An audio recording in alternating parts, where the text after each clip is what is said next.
Hello friends, welcome to next current. स्वागत है आप सभी का हमारे यूट्यूब चैनल नेक्स्ट करंट पर। आज है 14 मई 2021 और 14 मई 2021 के जो भी आपके करंट अफेयर्स के इम्पोर्टेंट क्वेश्चंस होंगे उन सभी को मैं यहाँ डिस्कस करूँगा और सभी क्वेश्चन से रिलेटेड आपको फैक्ट भी बताता हुआ चलूँगा। आप आज की वीडियो की PDF फाइल डिस्क्रिप्शन बॉक्स से डाउनलोड कर सकते हैं और साथ ही अगर आप आज ही हमारे चैनल से नए जुड़े हैं या अभी तक आपने हमारे चैनल को सब्सक्राइब नहीं किया है तो आपको वीडियो के नीचे सब्सक्राइब बटन मिलेगा। आप वहां से हमारे चैनल को सब्सक्राइब कीजिए और साथ ही नोटिफिकेशन बेल को ज़रूर प्रेस कीजिए ताकि आपको सभी वीडियो का नोटिफिकेशन मिलता रहे। इसी के साथ जो भी आपके गवर्नमेंट फॉर्म की अपडेट आती हैं उन्हें भी हम डेली डालते रहते हैं, जैसे कि कल UPPSC और UPSC दोनों के एग्ज़ाम की डेट आई थी कि दोनों ने अपने अपने एग्ज़ाम को पोस्टपोन कर दिया है। जो कि UPSC का एग्ज़ाम 27 जून में था वो अब 10 अक्टूबर को हो गया है और UPPSC की अभी डेट निर्धारित नहीं हुई है। तो जैसे उसकी डेट आएगी तो उसका भी हम अपडेट आपको बता देंगे। तो ऐसे ही न्यूज़ के लिए आज ही हमारे चैनल को सब्सक्राइब कीजिए और साथ ही साथ करंट अफेयर्स के लिए भी आप हमारे चैनल को सब्सक्राइब कीजिए। इसके साथ UPSC से संबंधित वीडियो भी कुछ ही दिनों में आपके सामने स्टार्ट हो जाएंगी, तो आप उन्हें भी हमारे यहाँ से देख सकते हैं।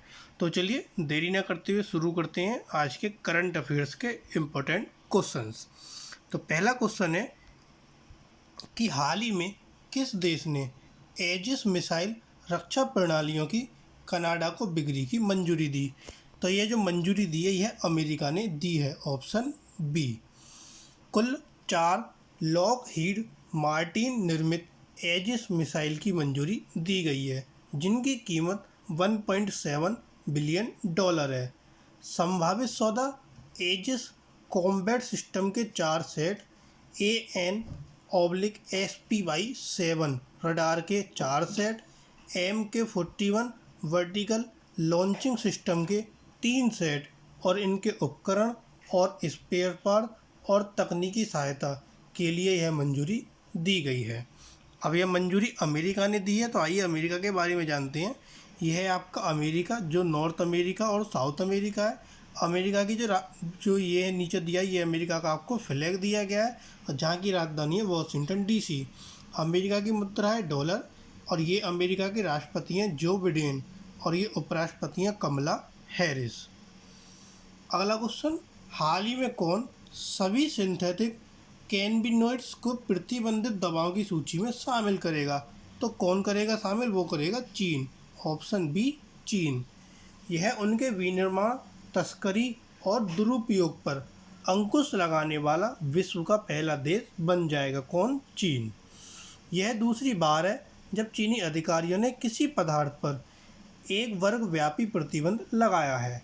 सिंथेटिक कैनबिनॉइड्स मानव निर्मित रसायन है जो मारिजुआना में मुख्य सक्रिय संगठक का जैसा मस्तिष्क रिसेप्टर्स पर कार्य करता है। अब जो है कैनबिनॉइड्स को जो प्रतिबंधित दवाओं की सूची में शामिल चीन करेगा। तो आइए चीन के बारे में जानते हैं। यह है आपका पूरा चीन, जो कि हमारे भारत से ऊपर नेपाल और नेपाल से ऊपर पड़ता है चीन, जिसकी राजधानी है आपकी बीजिंग। वहाँ जो चीन में मुद्रा चलती है रेनमिनबी और ये चीन का क्या है आपका फ्लैग। और ये चीन के कौन है? राष्ट्रपति शी जिनपिंग। और ये कौन है? वहाँ के उपराष्ट्रपति वांग किसान। अगला क्वेश्चन, हाल ही में किसने इंडस्ट्री में पहली बार DRAM तकनीक विकसित की? तो DRAM तकनीक जो होती है ये होती है आपकी, जो कि आपने कंप्यूटर में पढ़ा होगा DRAM के बारे में। DRAM क्या होता है? Dynamic random access memory. तो इसकी तकनीक जो विकसित की है वह की है सैमसंग ने, ऑप्शन ए सैमसंग। अगली पीढ़ी के इंटरफेस CXL क्या है? यह है कंप्यूट एक्सप्रेस लिंक। इसके आधार पर DRAM तकनीक को विकसित किया है। यह कृत्रिम बुद्धिमत्ता, मशीन लर्निंग और बड़े डेटा के मामले में डेटा केंद्रों के प्रदर्शन में नाटकीय रूप से सुधार कर सकता है। इसमें मेमोरी मैपिंग और इंटरफेस कन्वर्टिंग प्रौद्योगिकियां हैं जो सिस्टम की त्रुटियों को कम करेंगी। अगला क्वेश्चन, हाल ही में किस उद्योग को मजबूत करने के लिए राष्ट्रीय बांस मिशन के तहत एक प्रबंधन सूचना प्रणाली MIS, इसको बोलते हैं मैनेजमेंट इंफॉर्मेशन सिस्टम। तो मैनेजमेंट इंफॉर्मेशन सिस्टम का मतलब है प्रबंधन सूचना प्रणाली शुरू की है। तो किस उद्योग के लिए शुरू की गई है? वह है अगरबत्ती, option A. MIS management information system agarbatti stick production, stick making units, raw material की उपलब्धता, यूनिट्स की कार्य प्रणाली, उत्पादन क्षमता और मार्केटिंग आदि के आंकड़ों को सुनियोजित करेगा। पुनर्गठित राष्ट्रीय बांस मिशन 2018-19 में शुरू किया गया था। अगला क्वेश्चन, हाल ही में रामकरण वर्मा को किस देश में भारत के अगले राजदूत के रूप में मान्यता दी गई? तो रामकरण वर्मा भारत के जो अगले राजदूत है वो सेंट्रल अफ्रीकन रिपब्लिक के बने हैं, ऑप्शन डी। 1987 के एक भारतीय विदेश सेवा अधिकारी रामकरण वर्मा इससे पहले किनशासा में निवास के साथ कांगो लोकतांत्रिक गणराज्य में भारत के राजदूत थे। उन्होंने पहले विदेश मंत्रालय में मुख्यालय में निदेशक के रूप में कार्य किया है और अब ये सेंट्रल अफ्रीकन रिपब्लिक के अगले राजदूत बने हैं। अगला क्वेश्चन, हाल ही में स्वास्थ्य आधारभूत संरचना से संबंधित मापदंडों में पुणे की क्या रैंक है? तो पुणे की रैंक है इसमें पहली, ऑप्शन डी। पुणे इसमें फर्स्ट नंबर पर है। यह जो रिपोर्ट है वो housing.com की रिपोर्ट है। इसमें दिल्ली NCR 8 प्रमुख शहरों में सबसे नीचे स्थान पर है। मापदंडों में अस्पताल के बिस्तरों की संख्या, हवा पानी की गुणवत्ता, स्वच्छता आदि शामिल हैं। अमेरिका आधारित न्यूज कॉर्प के स्वामित्व वाले रियल एस्टेट पोर्टल ने अपनी report state of health care in India जारी की है। अब जो पुणे है ये आपका महाराष्ट्र राज्य में पड़ता है, तो आइए महाराष्ट्र के बारे में जानते हैं। ये है आपका महाराष्ट्र, जिसके यहाँ की राजधानी मुंबई, और ये महाराष्ट्र के कौन है? मुख्यमंत्री उद्धव ठाकरे, और ये महाराष्ट्र के राज्यपाल है भगत सिंह कोश्यारी। कुल जिलों की संख्या महाराष्ट्र की 36, लोकसभा सीटें 48 और राज्यसभा सीटें महाराष्ट्र की 19। अगला क्वेश्चन, हाल ही में किस राज्य ने घोषणा की कि शमशान में काम करने वाले लोगों को कोविड फ्रंटलाइन वर्कर माना जाएगा? तो यह घोषणा की है आपके गुजरात राज्य ने, ऑप्शन सी गुजरात।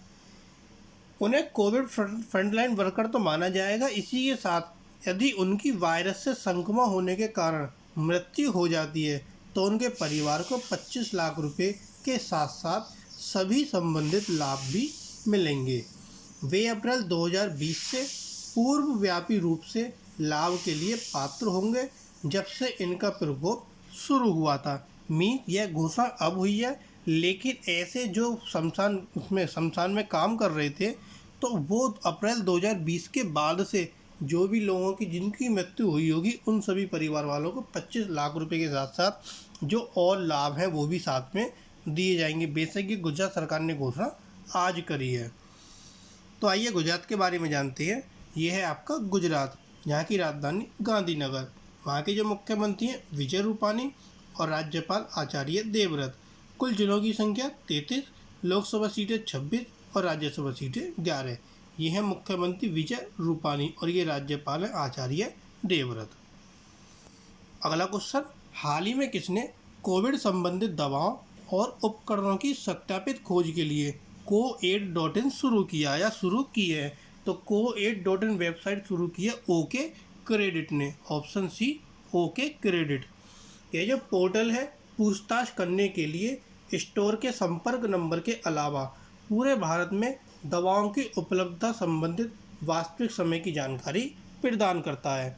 कंपनी अपने प्लेटफॉर्म पर 2 लाख से अधिक फार्मेसी स्टोर का डेटा ओपन सोर्स कर रही है। अगला क्वेश्चन, हाल ही में कौन बिना आईडी प्रूफ के भी कोविड टीके लगाएगा? तो ऐसा कौन है जो बिना आईडी प्रूफ के कोविड टीके लगाएगा? वो है आपका उड़ीसा, ऑप्शन ए उड़ीसा। उड़ीसा अति संवेदनशील लोगों को टीके लगाएगी जिनके पास आईडी प्रूफ नहीं है।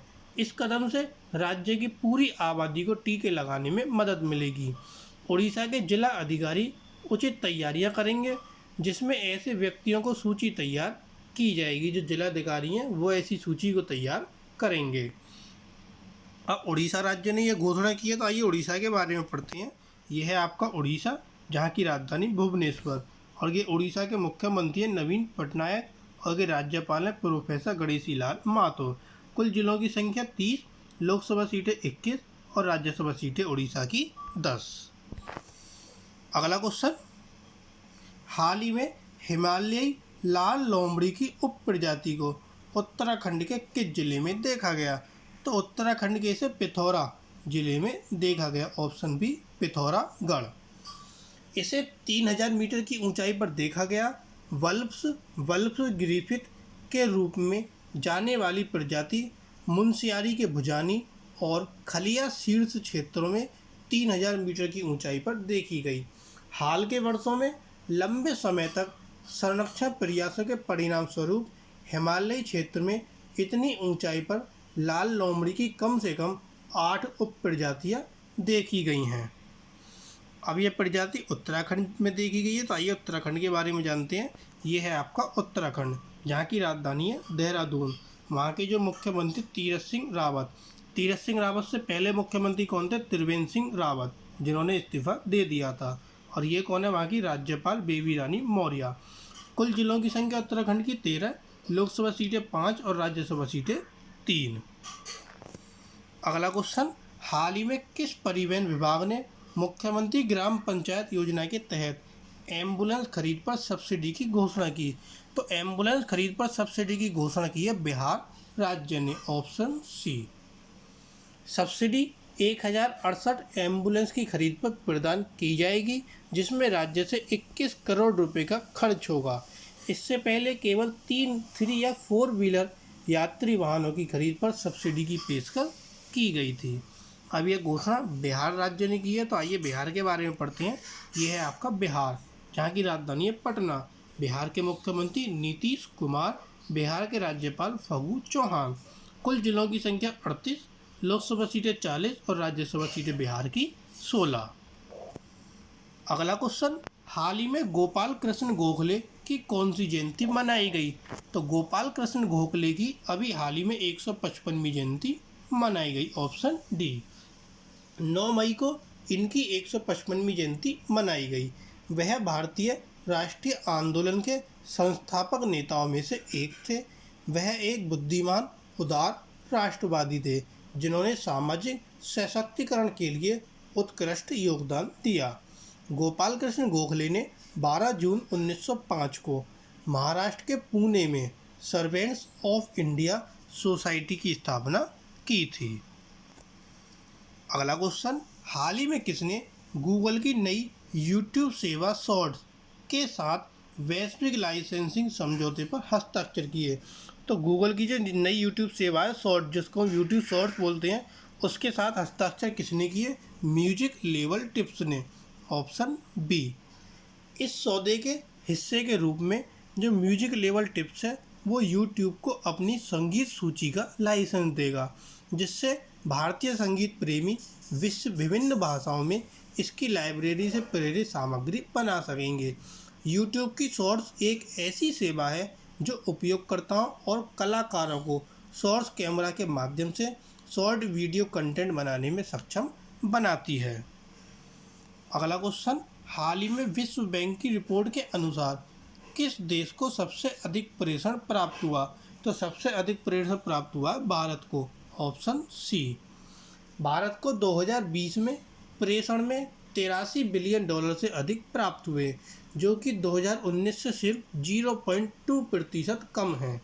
2019 में 68.3 बिलियन डॉलर के मुकाबले 2020 में प्रेषण 59.5 बिलियन डॉलर प्राप्त करने वाला चीन है। 2020 में वैश्विक प्रेषण के मामले में दूसरे स्थान पर है। भारत और चीन के बाद मैक्सिको है, जिसने 42.8 बिलियन डॉलर, और इसके बाद फिलीपींस 34.9 बिलियन डॉलर, और इसके बाद आपका मिस्र 29.6 बिलियन डॉलर है। अगला क्वेश्चन, हाल ही में किसके परामर्श से केंद्र सरकार ने सॉवरेन गोल्ड बॉन्ड जारी करने का फैसला किया? तो सॉवरेन गोल्ड बॉन्ड जारी करने का फैसला किया आरबीआई के परामर्श से। Option D RBI reserve bank of India, जहाँ के राज्यपाल हैं शक्तिकांत दास। बॉन्ड मई से सितंबर 2021 तक 6 श्रृंखलाओं में जारी किए जाएंगे। बॉन्ड अनुसूचित वाणिज्यिक बैंकों, stock holding corporation of India limited, निर्दिष्ट डाकघरों और स्वीकृत स्टॉक एक्सचेंजों के माध्यम से बेचे जाएंगे। न्यूनतम अनुमेय निवेश 1 ग्राम सोना होगा। सॉवरेन गोल्ड बॉन्ड सोने के ग्राम के मूल्य वर्ग वाली सरकारी प्रतिभूतियां हैं। बेचने के समय सोने की कीमतों में वृद्धि से लाभ प्राप्त करने के मौके के अलावा निवेशक को धन की अवधि के दौरान निवेश राशि पर एक निश्चित ब्याज दर मिलता है। सरकार 2.5% प्रति वर्ष के दर से ब्याज का भुगतान करेगी। ब्याज अर्धवार्षिक रूप से देय होता है। अगला क्वेश्चन, हाल ही में VMware इंक ने किसको अपना नया मुख्य कार्यकारी नामित किया? तो VMware इंक ने रघुराम को अपना मुख्य कार्यकारी नियुक्त किया, ऑप्शन ए। इन्हें सह मुख्य परिचालन अधिकारी नामित किया गया। VMware व्यापार ग्राहकों को अपने डेटा केंद्रों में भौतिक कंप्यूटरों के विशाल बेड़े पर अपने सॉफ्टवेयर को चलाने में मदद करने के लिए सॉफ्टवेयर बनाता है। सुमित धवन को VMware के अध्यक्ष के रूप में पदोन्नत किया जाएगा।